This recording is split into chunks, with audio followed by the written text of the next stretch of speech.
Hey Team WAOC, everyone wrapping up the summer, getting the little ones back to school and trying to settle back into our routines.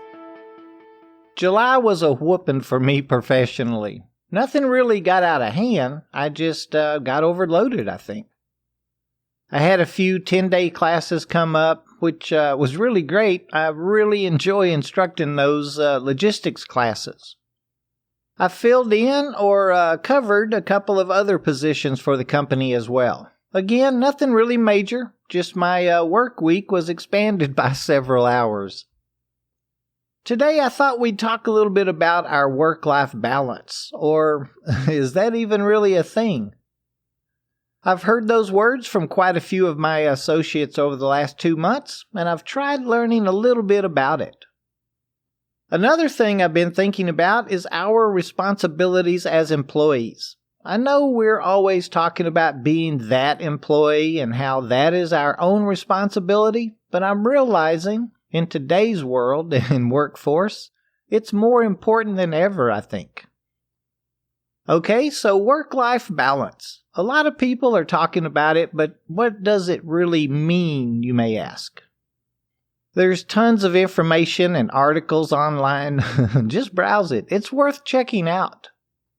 In short, what it means to me may be a little different than what it's going to mean to you. I think it may have different meanings between different industries even. I'm told it means, in short, how we prioritize our time between our jobs or careers and our outside or family lives. There's a lot that can tilt those scales, though. Maybe we run across a time where we have to put in more hours at work, kind of like my July was. I was covering a couple of different positions and had several unscheduled classes sold that I had to go ahead and give. Along with that, I had my own job to do and my outside endeavors to accomplish also. I was working an additional 2 or 3 hours each evening on the computer, taking time from my personal side of life. Now, I realized my situation was going to be short-lived, not really a permanent thing at all. We all know that things are going to come up. Life has a way of keeping us on our toes, right? All things have to be considered and weighed, I think. A few things that's going to mess us up could be working longer hours, taking on more responsibilities at work and at home, maybe caring for a family member or things that come up with the kids. And you know, a bad work-life balance can cause additional and really unneeded stress in our lives. Kind of an unhealthy thing, right? We can ease that stress by trying to stay on top of those concerns, though. Having some backup plans for taking care of the things that we can plan for. Having a backup sitter or childcare facility. Maybe a family member that can help care for a family member every now and then. Things like a family call tree or mass text tree in today's environment. Planning ahead can actually be a stress reliever. In our industry, as we've learned, it is so important to be at work on time. Be that employee to our employer. We could even be on some sort of productivity pay. We'll need to be there each day to maximize our weekly earnings. By planning out our lives and our responsibilities, we can ease. No, that's not the right word. What am I looking for? We can make adjustments to that balance. If we have seeked out and found a position in an industry we love, it'll make creating that comfortable balance just that much easier and be very much achievable. And I think us as employers can help out here as well. I know of one production facility that offers free emergency child care to all of their associates.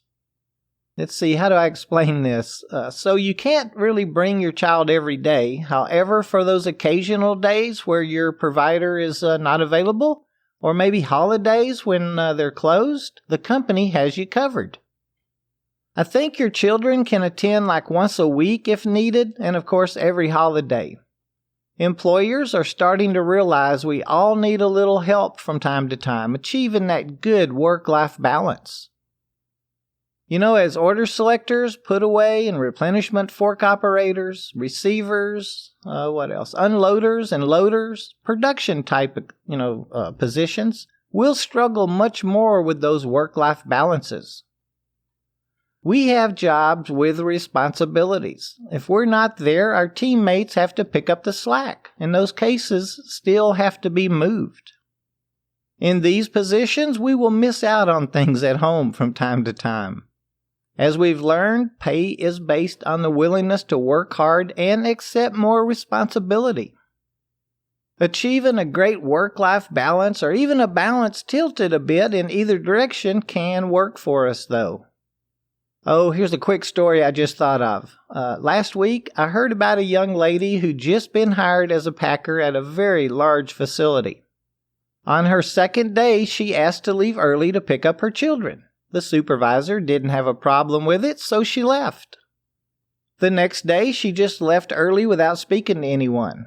When spoken to the following morning, she stated that she figured it was all right to change her hours since the supervisor had told her it was okay on her second day. She stated that she didn't have anyone to help her out with the family responsibilities, and she felt like it was better to ask for forgiveness than bring it up at the hiring process. That's just not the way to do things. She was released as the company could not allow flex shifts or, part-time positions. Okay, back to the subject at hand. I feel that if we love what we're doing and planned out our careers, that we would have worked out both, those work opportunities and our home opportunities, at least the ones that we can expect every week, and be ready to make the needed commitments and accept the responsibilities that come along with our jobs. There's that word responsibility again. Let's talk about that for a minute. I was speaking to a group of applicants a few weeks ago. We were discussing how heavy, that those new responsibilities can be for light industrial leads and supervisors, and an associate brought up how everyone has responsibilities. She was a reach lift driver. She shared that as an employee, she had quite the heavy load to bear as well. She was responsible for her payroll punches, reporting any safety concerns, looking out for near-miss opportunities to help reduce loss to the company. She threw out there how much skill it took to stage or put away pallets on the 7th level, not to mention the cost of the goods on those pallets and how she was responsible for protecting them. I love that she brought up the importance of her experience and how it was her responsibility to watch over not only the new hires, but make sure her peers took their job seriously and did the right thing all the time. And she's correct. Every warehouse position comes with its own set of responsibilities. Safety is, of course, one of them, but as professionals, every task needs to be approached in a safe and responsible way. Well, we'll wrap up for today. I hope I gave each of us something to think about, or at least didn't bore you too much. I'm hoping to get back on track myself. Things seems to be slowing down a bit for me. I really appreciate all the emails the last 2 or 3 weeks, and for those that may have a question, send us an email to host@warehouseandoperationsasacareer.com and we'll be in touch. Until next week, check up on our goals. Are you on track with those third quarter plans? And above all, please be safe at work and at home.